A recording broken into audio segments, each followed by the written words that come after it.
All right, so Chude, thank you so much for taking the time out to meet with me and on this short notice and everything to help with this little project of mine and little questions and puzzles that I've been dealing with. So I guess let's just delve right into the meat of the issue and a lot of things that I'm thinking about. Well, one of them, perhaps that is at the core of what I'm thinking about, is the idea of the one-sidedness of progressive issues presented to us as Nigerians or Africans. So it's like when you're a Nigerian, it's like, oh, the first thing you see are these Western value things that also most make it that well in most times people say come in conflict and like, well, which one do you select? Do you end up following these Western values like movements like feminism and LGBTQ rights, and then you become less African, or do you stick to what is considered typically African in any vague sense that exists? So which or what is your idea about what are your thoughts about that kind of dynamic? So I think, so questions like that always stump me. If you have to, because most times, people don't know two things. One, why they believe what they believe, why they think what they think. And two, they don't even understand the origins of their beliefs. Yeah, and which may be one point, to be honest, which is like a 1A, 1B. And also, I'm just the more that I know, and the more that I find out, the more suspicious I am of strongly held beliefs, because they are often not well interrogated. So, when somebody says, oh, I always say one of the funniest things I've ever heard in my life was many years ago, I used to work on a TV show 16 years ago called New Dawn with Fumi. And we used to have a nutritionist on the show called Dr. Ogaga. And he used to rail against some Nigerian foods and say, don't eat eba. And then one day, one guy called, how can you tell me not to eat eba? Eba is for an African man. And he says, actually, the origins of Gari, and then he goes on to this spell about the history of Gari and how it wasn't something that we're eating in the 1500s and etc. And of course, this person calling just didn't know, because his own concept of tradition was about 20 years old. So when I hear things that people say, oh, so when I hear that kind of thinking, and it's a prevalent thinking where if we agree with these things, then it means we are living out some of these things. And I become very worried, because I'm like, this person saying this, does the person understand the true nature of this thing and the true origins of this thing? So the thing that you call African, when you say African, what do you mean by African? Do you mean Africa as the origin of our species? Do you mean Africa as a pre-colonial reality? Do you mean Africa as a post-colonial result? What do you mean? And of course, I can't even ask those questions, because more often than not, the person is not even thinking about this. The person is thinking about, and the African identity is a hodgepodge of all kinds of things that even this person is not even aware of. So when I see those, I just get tired. And so I'm like, where do I start from? And also then, when I hear them, I'm thinking, okay, I need to read up on that. Because I'm sure this person doesn't know what this person is saying. And I'm just curious as to the origins of what this person is saying. So that's really my answer to that. Like when people say things like that, like, oh, we're going to lose our identity because of this, I'm asking them, well, what identity? And what do you refer to as identity? And what are the origins of that identity? And have you really thought about the thing that you are afraid of the most? It gets me tired. So, yeah. So with that, if I should put it succinctly, what I worry about is do people understand the concepts that they are wielding as weapons? Do they understand what that means? What does it mean to be African? What does it mean what does that thing you're saying mean? What do you really mean when you say this is against my African values? Yeah. When you say this is against my culture, do you really mean tradition rather than culture? So those are the things. So when I hear this, I'm like, I want to spend some time with the person asking, what do you mean? What do you mean? What do you mean? Which is very difficult. But can you even blame that kind of person? Because such a thing is like pre-colonial African tradition or anything in that sense does not have as wealth of an at least current on modern understanding of it. Like we can't go and talk about Yoruba culture and like find like over 5,000 to 50,000 papers well written about it for you to say, well, okay, when I think about this, I can even draw from this wealth of experience that has this other implications for it. So it's like there's no strength for them to even draw up on African culture if they were to ever. So 3 things I always say. Number 1, I don't hold any beliefs. I try not to hold any beliefs. Yeah, because I think beliefs are walls, and our beliefs are like anchors, ships with anchors, and those ships don't move. And I prefer my ship to constantly be moving. And if I have to build up a wall, which is what a belief is, and I have to bring it down when I get new information, the more time I spend building the wall, the more resistant I am to destroying this wall. So that's on the first time. Second thing is, I'm very reluctant to say something is right or wrong anymore. Because again, right or wrong shares from my beliefs, and my beliefs share from the things that I was told, and whoever's reality raised me up. That's true. Thirdly, I hardly blame anybody for anything. So that's to come to your question. I hardly blame anyone for anything because I really want to find out how did the person arrive at that place. Yeah? And so that's where your thing comes in, which can I blame them? Not really. It's not really an issue of blame or not blame. It's just an issue of first I say I want to understand. So when somebody says something like that, I want to understand where does that come from? And let's see whether we can interrogate that better. But more importantly, it's that I don't worry about beliefs that people have, because people need beliefs, else the cognitive load day to day is going to be so overwhelming that it will just really drop down and just die. So I sympathize with our evolved need to have a sense of a couple of beliefs. And when I say I don't have any beliefs, I'm exaggerating, because I'm sure that I have some beliefs somewhere. So because of that, I don't blame them. However, where I begin to react to a person's beliefs is if they are wielded as a weapon against other people, especially people who are powerless to an extent. And I use those powerless because powerless has now become a political word now. So, so I'm like, I don't know when I say powerless, now knows, some woman who is a top TV presenter on ABC can also say she's powerless. So I'm like, okay, so what does powerless really mean? But I know what I mean by powerless. So I'm like, that's where I get worried. I'm like, you can hold whatever beliefs you want to hold. And I can sympathize with how you arrived at those beliefs and whatever gaps in your knowledge led to your... So if a person holds certain beliefs because the person hasn't read about really the real sources of Yoruba philosophy, of sense of our identity as women in this culture, I understand. I'm like, okay, we're not taught in schools. There's no robust intellectual debate culture. Hasn't been since the 1980s. So I can understand how the gaps were formed. And I have no problem with that because I also have my gaps. What I have a problem is if you've not done the work of filling the gaps, and yet you hold those beliefs so strongly, and then you begin to wield those beliefs as tools of oppression, that's where I have a problem. That's where I begin to not blame, but begin to resist and begin to push back. Yeah, so that's the problem I have with people. I'm very fine if you're humble. It's just like, that's what I think. But when you now begin to use what you think, which is full of gaps and holes, to make laws, to use the security forces, and that's where I have a problem. Because then I want to see how deeply have you thought about this thing that you're saying.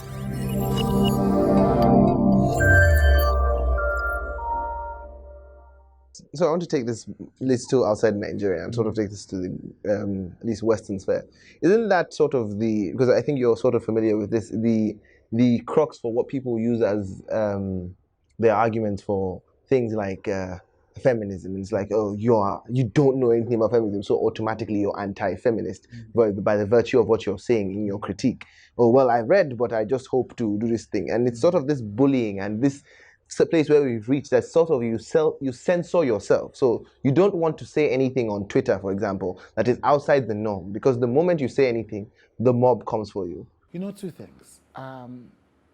Many years ago, somebody who I know who's a famous writer, I spoke to this person about what I call language orthodoxy in the West, which is language is also a reflection of all kinds of things that are constructed. And language is not often neutral, I think, beginning to think.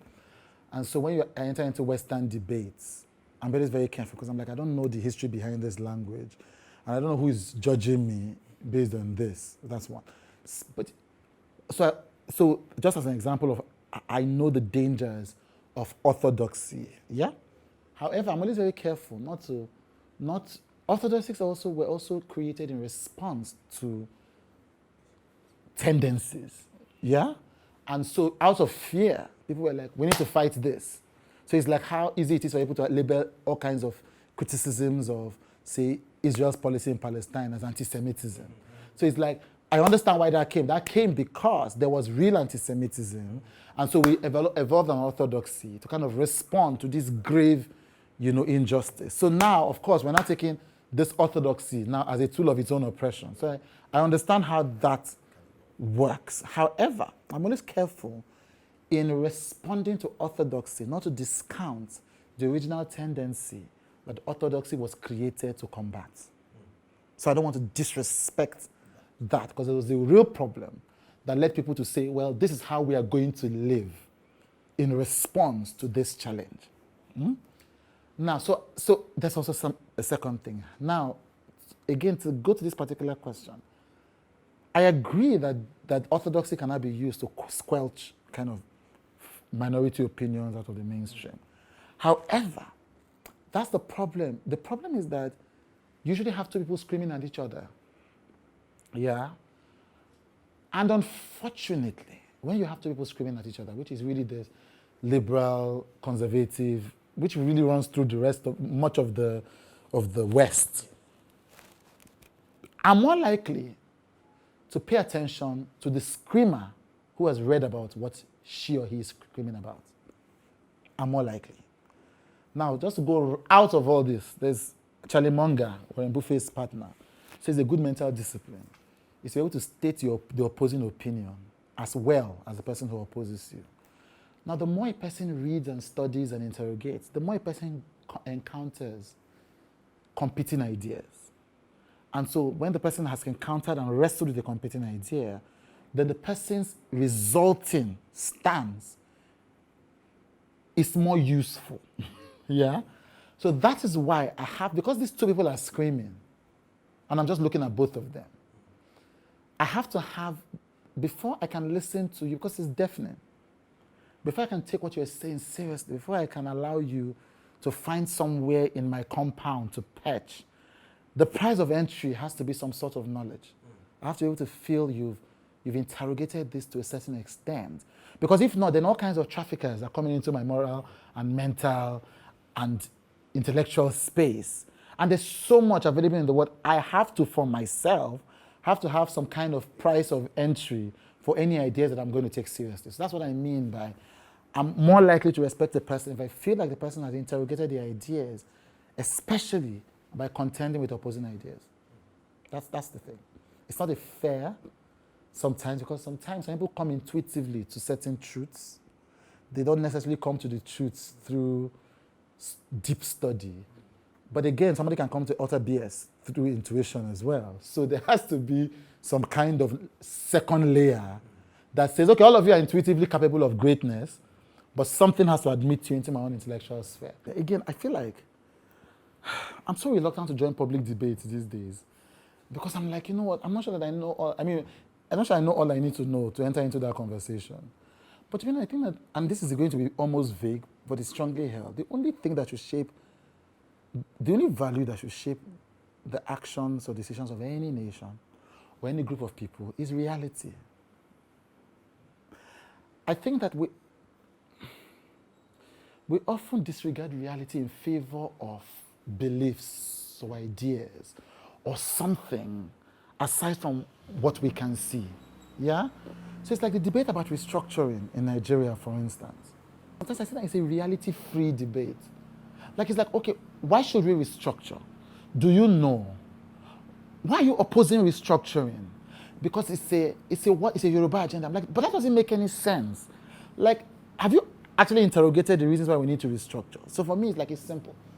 We don't trust ourselves, we don't like ourselves, we don't believe in ourselves. So it seems to me like an administrative convenience. Like, great, in an ideal world, we should all just keep moving. But it seems like when it's not working, so like, what's the commonsensical way of doing this thing?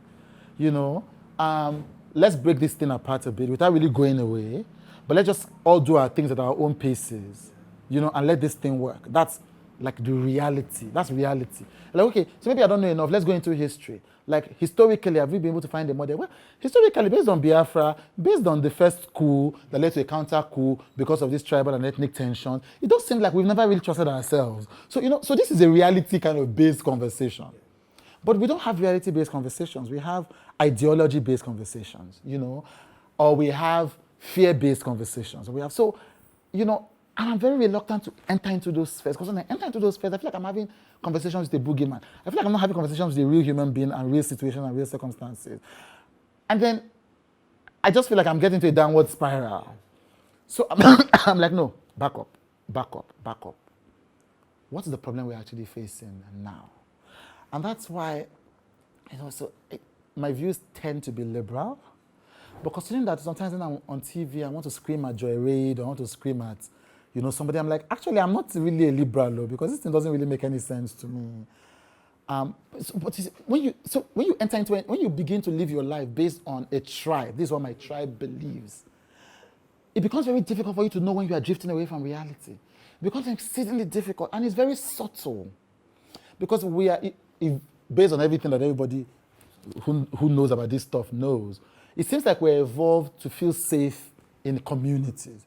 And so, you're like, I disagree with you, but you're like, no, he agrees with me on like 15 things. I have to agree with him on like these 2 things. And then slowly you begin to miss your way, and you begin to divert. And suddenly, because we also have a need to be defensive, suddenly somebody confronts the inanity of your ideas, and we're like, no. Also, you're like, no, because XYZ agrees with me. And so that becomes like a safety in those numbers. I begin to drift away. And I'm not beyond that tendency. I am a human being. Nothing human is alien to me. And so I can be tempted to be like that. And so I'm like, no, back, reality. You can call it my idea of reality, but I'm like, okay, we're all in our ideas of reality, and probably our multiverses at the same time. So good. So I'm going to use my own idea. So I feel like our values, like people talk about technocrats in Nigeria. So the two things Nigerians say that always annoying me. So we need to have technocrats in government. Well, that doesn't make any sense. Why? Because we've always had technocrats in government. Philip Asiodo was a technocrat. Kalu Dikakalu was a technocrat. Olufalaye was a technocrat. Do you even know what a technocrat means? Like, these guys are not idiots. They went to school abroad. These are guys who went to LSC and went to UCL and went to ETC. So you don't know what you are saying. What you are saying, at the end of the day, what we are trying to get in Nigeria, the singular problem, Achebe has said it in all his books, is a leadership problem. We've not gotten good leadership, which is a reality-based problem. No leadership. And then you're like, no, we need technocrats. And I'm like, what does it even mean? Like, what is a technocrat? A technocrat is somebody who understands the technocracy. And technocracy is something they study in school. And they like, if you've worked in the UBA for enough times, you are a technocrat. Like, if that is the case, then we've had technocrats our entire lives. Like, I'm saying this, I want to collapse. It makes me want to cry sometimes out of frustration. So do you get, like, I'm using it's actually a really ridiculous example, because this is how our leaders think. They think I have to get into government and have to hire technocrats. So a technocrat comes in and just does the things that they do. So calls our friends or his friends at the World Bank and just kind of seals the deal. And we're all excited because this looks like, what a technocrat does. And then that whole technocrat idea is also this, and I don't want to, it's a very lazy thing to say, but it's this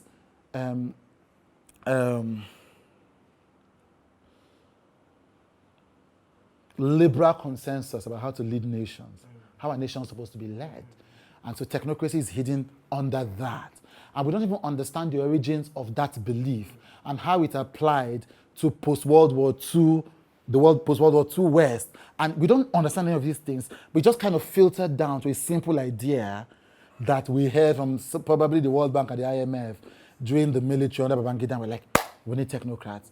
And so, because we come at the problem from an ideology-based view, even when there is a reality that technocrats haven't worked for us, we can't even acknowledge it because our beliefs have kind of walled us in. We've started from we need technocrats. And so because we started from we need technocrats, that already excluded any non-technocracy-based solutions. And so now the argument becomes cyclical. We need technocrats. Therefore, we have technocrats in government. That technocrat failed. Therefore, that technocrat was the wrong technocrat. So what we need to find is the right technocrat. So we need technocrats, and it just becomes like that. And once you are locked in there, you can't come out. So I'm like, first time I'm a belief detection machine. So once I see that it's a belief, I'm like, oh my God, where's the exit? Where's the exit? I need to exit this belief, look at the belief from the exit, and then decide whether this is a belief worth entering. And then when I'm in the belief, when has this belief outlived its usefulness? So get out what I mean by reality. I mean, like, I'm constantly looking for the exit point into reality, because we are all tempted to forget reality in favor of our tribe or whatever beliefs we've already built our lives onto. That's what I think.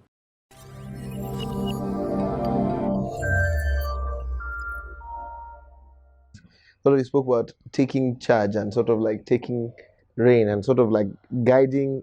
How can we do that? It's such a, like, heard so many people, had a couple of interviews, and everyone just goes like, oh, we need to like sort of like take reign and say, well, democracy might not work for us, or this thing might not work for us, but we need to take reign and find out what works for us. Well, how is that ever going to happen? For that is either human history or biology. Human history or biology. And it does appear, again, we don't know. We're just like following all the archaeologists and hoping that they didn't tamper with the evidence.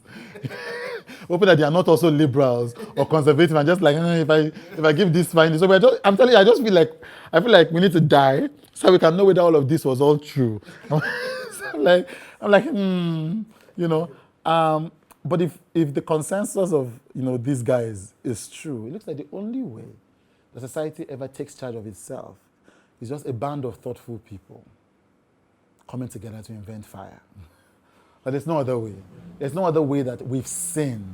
So you're just reading like the things that Thomas Jefferson wrote, and I'm thinking how incredibly lucky Americans were to have people like Thomas Jefferson and Benjamin Franklin at the beginnings of their nations. Like literally, it could have been Mike Pence and Sarah Palin just like at the edge of this nation, just kind of thinking about it, and boom, we turn to the right. Like this is evolution. This is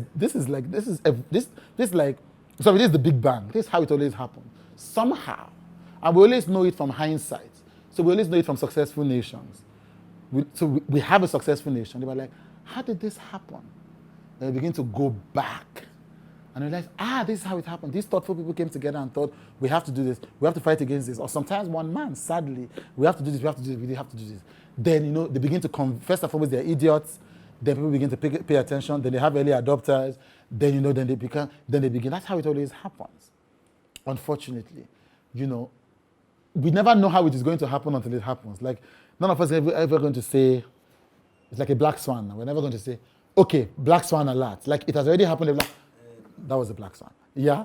So unfortunately, there's no other way. It has to be like an accident. It has to be literally the way the world, the earth, the universe emerged, which is from a point of singularity, just. And I think so. We look at China, we look at the United States, the original the pre-madness United States. And I don't mean, by madness, I don't mean Trump, because everybody thinks when I'm saying pre-madness, I'm like, you guys ran mad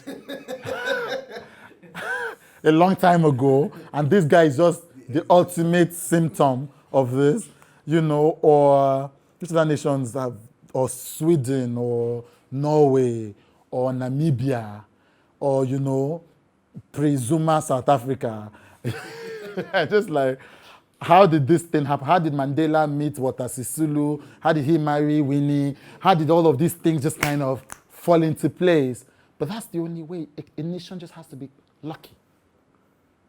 And of course, some people create their luck. So some people train, people train themselves, people create schools, there's, all of this. But it still has to come to a set of people who just decide that we're going to get this. Yeah, and unfortunately, my country is one of the unlucky ones. We've just not had this confluence of thoughtful people who are able to convert thought into action. Unfortunately, I've seen no other way. No other way. Think of Senegal now. How did Senegal get so lucky to have guys who have just been sticking to their term limits? How did he get lucky to get this guy?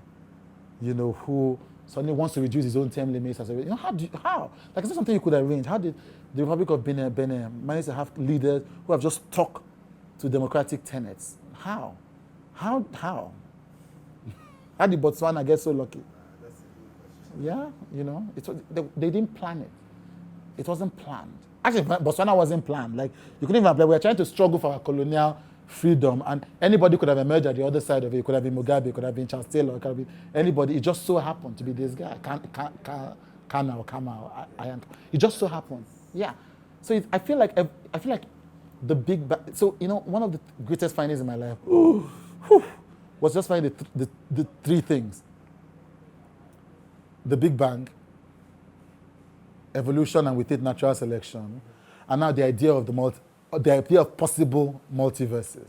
And like, if you look at the world through these three prisms, everything just makes sense, including the things that we don't know. They just make sense. You can find peace. We're working on that. So it's like, right now, we don't know how the Big Bang, it just looks like a confluence of things. And if you look at human history, it looks like every time something happened, it was some sort of Big Bang. And so it's like, okay, we don't know how the Big Bang happens, but at least from here we can start. We can know, okay, we're unlucky. So let's create atmospheres for luck. That's what I think. That's what I think.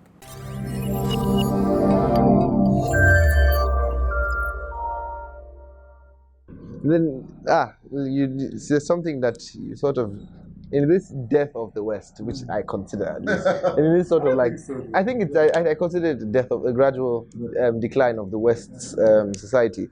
That's why I really think you should read Why Liberalism Failed. It's basically, I think something that we see is the atomization of the society. So, in the sense of like individuals trying to free themselves from communal or structural obligations and just be individuals by themselves. They're trying to be the most individual they can be. So like, everyone wants to show how special they can be, or they're trying to lose, like, not being families, not join, like the death of like bowling clubs or like engineering associations or any of those kind of things. Just sort of gradually, everybody's using iPad, iPhone, like everything is just so, and we see this gradually seeping into Nigeria. Gradually, people building houses and breaking it. That's another question. Two things.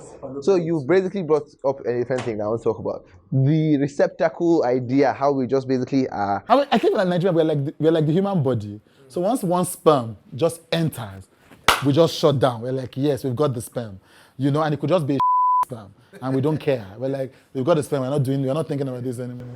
So that's sort of two things: the docility of our intellectualism, and then the atomization of society. What do you think about those? I was thinking about karma the other day. I'm also so it's like, if I ever met, like, say Sam Harris or any of these guys, they'd be like, you're a woo-woo guy. I like a lot of woo-woo. I feel like life needs a lot of, let's talk about the unconscious and the subconscious. So I'm there, because that's where you find peace, please. And, I like the idea of karma. But I've really thought that there was something fundamentally misaligned with the idea of karma. Like, you reap what you, which is really not it, because these ideas are complex at source. But the basic simple idea, you get to the world what you give in. And then I was listening to a lady, Marianne Williamson, and she was talking to Oprah about, you get what you get. And I thought, that's not true. Because the young guy who was born into war in Liberia didn't quite get what he gave into the universe. Like, he was born into this. And then I began to read more about karma. I know that, of course, I've never thought about life. I've thought that every time we think about life from our individual points of view, we always miss it. Yeah, like life isn't about me, and life isn't about you. Like, life is not about any individual. Like, it's just ridiculous to think that this random thing could be about any one person. It's like kind of thing that led to Hitler. Now, this kind of thing, we think that I'm destined, it's just kind of nonsense. Yeah? So there's this idea. But the idea of karma is that the world gets what we give into it. So if I do good in the world, the good might not come back to me, but the good is going to go around in the world. So we need to give the world more good so that the world can have more good. And so we can increase our chances of good coming back to us. So it's mathematics, really, at the end of the day. So when you think of that, then it's, of course, inevitable in a world where people don't think as deeply, deep is a moral judgment, as carefully as they should, and therefore don't put history in context, it's inevitable that we'll continue to move in cycles. So we're going to move from atomization to groups and groups. We're just going to keep repeating the mistakes of the past. There is a book I read called Original Thinking by some guy who was trying to use native Indian way of life as a critique of American culture. And what they occurred to me is that we're a world that constantly tries to replace the old with the new, which is kind of very defeatist thinking. So it's like everything they did in the past was nonsense. And we've discovered this thing, and so we are wise. And one of the things I hate about post-enlightenment thinking is this idea when we feel like we've emerged. Like we've emerged. Like we've arrived. It's like now that we've figured it out. Like I was reading Reza Aslan's book, God, A Human History. And it made sense up until when it's like, so now that we figured, I'm like, dude. Like we were together until you got to this point. Like, how do we repeat this mistake at every point in civilization? Everybody thought they figured it out. Like everybody thought Enlightenment, we figured it out. Einstein, we figured it out. Aristotle thought this thing is all figured out. Apostle Paul is like, got it. Bishop Clement, we've figured it out. And yet, like even though they've all been proven wrong over and over, and yet we still think that we figured it out. So when we live in a life where everybody always feels like they figured it out, then we are doomed to repeat history. And so people are responding to that, and that's just natural. So it's going to happen until we kind of figure out how to make human beings feel like human beings again. And right now they just feel like machines. They just feel like they're part of this system that doesn't care about them. And so, but again, biology, we're evolved to be in communities. So I think that's what the global depression and mental health crisis is calling us to. I think. This is again, I think. Now, however, this is not just a thought out of nothing. Like there's a professor at the University of Kansas called Stephen Eladi that says depression is a disease of civilization. Like you're not going to go to any hunter-gatherer societies or the Piranha, the guys that speak them, and hear them talking about depression. Like in tight communities where people don't go far, don't leave, essentially it doesn't happen. And so I think that now biology will always call us back. And so somehow we are evolved to be together. So even though what is called atomization is happening and we can see it, I think it's going to last. It's going to just call us into newer forms of organization. Now, reading an article about cities replacing nation states, for instance. So maybe probably what's going to happen. And again, I think anybody that tries to predict the future is very foolish. So I'm not going to predict the future and say this is going to happen, or at least specific predictions. I feel like eventually we're going to struggle with nation states and borders, and we're going to struggle, and we're going to kind of come into some kind of individual space for the individual, but still within the community kind of compromise. And people who are thinking towards cities as a solution to that kind of get it. Yeah?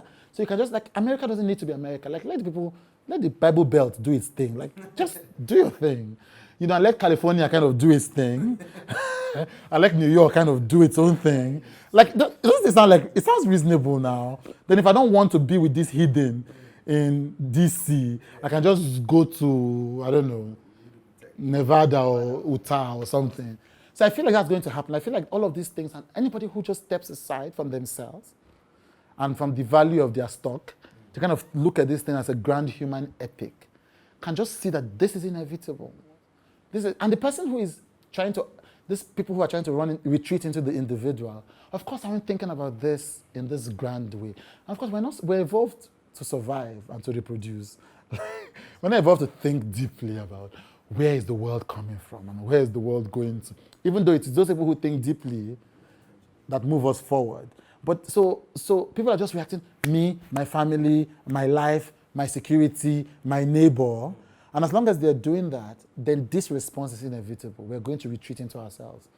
And then when we retreat into ourselves and find out that that's also not kind of the answer, like I'm moving from one extreme to the next, then of course we're going to move to another extreme. We're going to move to another extreme. We just have to keep doing extremes. And I feel like we're doomed. You see why I have to go into consciousness? Because if I think of it logically, because reason, human beings are both the greatest hope and the greatest defect of the human race. It's just kind of a weird thing. Sorry, I don't think that's where you expected me to go with that question. I didn't think that's where I was supposed to go. But yeah, that's what I think. I think it's inevitable. and then we'll come out of it, maybe in another 200, 500 years. We have to first break down gender. We have to destroy gender. People first have to be like, I'm a cow, I'm a dog. Like people have to be whatever it is they want to be. They have to revolt fully against, yes, I feel like we're just wasting our time. It's going to happen. People are going to revolt against all the structure. We're going to break it down. Then we're going to realize that's kind of not the answer. Then hopefully, which is most likely not going to happen, because while we're trying to do that, economic progress is just moving us, economic incentives are just moving us forward and stopping us from kind of interrogating the social structures we're trying to build. Professors who have been giving grants to decide something are going to be pushing us towards that angle, and we're just going to be in this thing. So it's just like, okay, just those of you that want to stand apart and think about how we are all screwed, just kind of do your thing. But, we are just human beings. Just have to take like net gains. It's like, what's the net gain? But if you think we're going to have real kind of social transformation where everybody begins to think for themselves and to consider things carefully, it's going to be far.